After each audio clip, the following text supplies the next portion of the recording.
Mercedes, please, here's the check. I have no money in my account.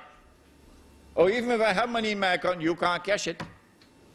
So all I'm doing is writing checks. And that's how they're buying the Saudi oil, with US dollars, which cannot be redeemed.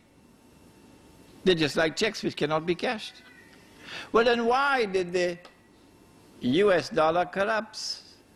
There's only one answer. Only one answer. Only one. And that is that Wall Street knew what even our distinguished and respected ulama did not know. Wall Street knew that this entire international monetary system was fraudulent, batil, and that it will collapse one day. And they thought that that day had come. In 73 and again in 80. And so a Wall Street banker would not ask, would the international monetary system ever collapse? No, he wouldn't ask that question. What's the question he will ask? When would it collapse? That's what he would ask. Since 1980, something strange has been happening. And that is that there has not been any more collapses. The US dollar, in relationship to gold, has remained fairly stable for 22 years now. The price of the US dollar, the value of the US dollar in relation to gold, has been moving between, say, $250 and $400, up and down, okay? But no collapse. Why is this happening? The answer is, those who have constructed this system, those who are preparing to bring down this system, and to then take absolute control of the world of money as part of the means through which they will now rule the world. Rule the world. And the golden age would be said to have come back again. And so the Messiah must be here. They're the ones. For that subject, of course, please read this book, Jerusalem in the Quran. It'll explain that subject. What they did was to control the price of gold. Can you control the price of a commodity? Yes, if you can establish what is called a monopoly. Then you can control the price of a commodity. The Prophet ﷺ cursed the one who establishes a monopoly. In the late 19th century, when diamonds were discovered in southern Africa, the Jews were behind the diamond industry, the European Jews.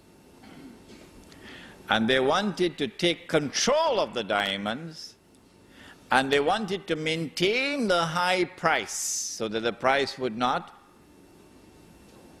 lower. So what they did, they used, of course, a British as a front man, so that Jewish face would not be up front. His name was Cecil John Rhodes. Cecil John Rhodes. And using Cecil John Rhodes, of course the Jew is behind him, Alfred Beat is the Jew behind him, and behind Alfred Beat is Lord Rothschild in Europe, a Jewish banker. What they did was to buy out all the other diamond mines. And those which could not be bought out, they got them to come together in one amalgamated company, which was called De Beers Consolidated. And once they did that, they were able to maintain stability in the price of diamonds at the level that would give them the maximum return. And so this is what has been happening to gold. Not for the purpose of keeping the price high, no. For the purpose of keeping the system from collapsing. We don't want it to collapse on its own. We want to bring it down when it will be in the interests of the State of Israel. That's where we are today, brothers and sisters. This is the history of what has happened since the first paper money was issued. The attack on America on September the 11th is the opening rounds. I have warned you time and again. The opening rounds of the countdown which will witness the transfer of power from one ruling state to another, from the United States of America to the State of Israel. How does Imran Hosein know this? Where does he get this knowledge? Brother, the hadith is there. We've used it as the cover of this book. Sure, you can differ with me. I have no problem with that if you differ with me, that I have interpreted the hadith in the way that I have, and you are uncomfortable with it. Fine. But what are you going to do when Israel becomes the ruling state of the world? You'll remember me on that day, yes? Yeah? Imran was right. He interpreted the hadith correctly. Part of the process through which the Jews will take control of the world is the attack with money. This is riba. With the value of the money collapsing, going down lower and lower, she was working, you remember, for 40 bags, the black woman. And then the white South African government was slapped in the face by the US Congress in 1988. Why? Because the white world order, they don't want to look bad. And this was an eyesore in South Africa. So they wanted to get rid of this apartheid because it was embarrassing them. So they slapped economic sanctions on South Africa in 1988. And then the South African rand collapsed. It was 1.9, it went to 3 rands to the dollar.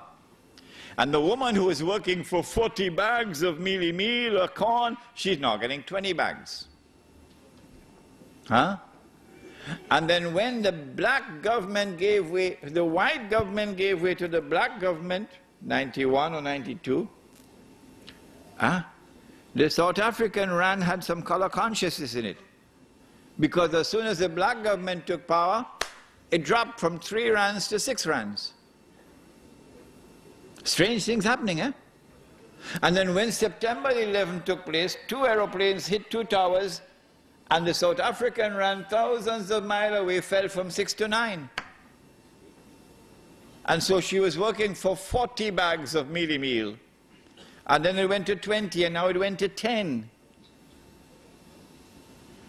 And then about a month or 2 ago, I don't know, it reached up to 12 rands to 1 US dollar before the South African government established a commission inquiry to find out where is this thief.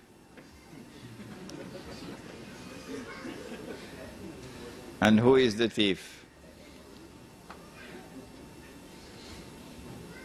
And so this is riba. This is riba. Why? Because of the verse of the Quran, وَلَا تَبْخَسُوا النَّاسَ أَشْيَاءَهُمْ وَلَا تَبْخَسُوا النَّاسَ أَشْيَاءَهُمْ. Do not diminish, make little the value of people's property, people's labor, people's sweat.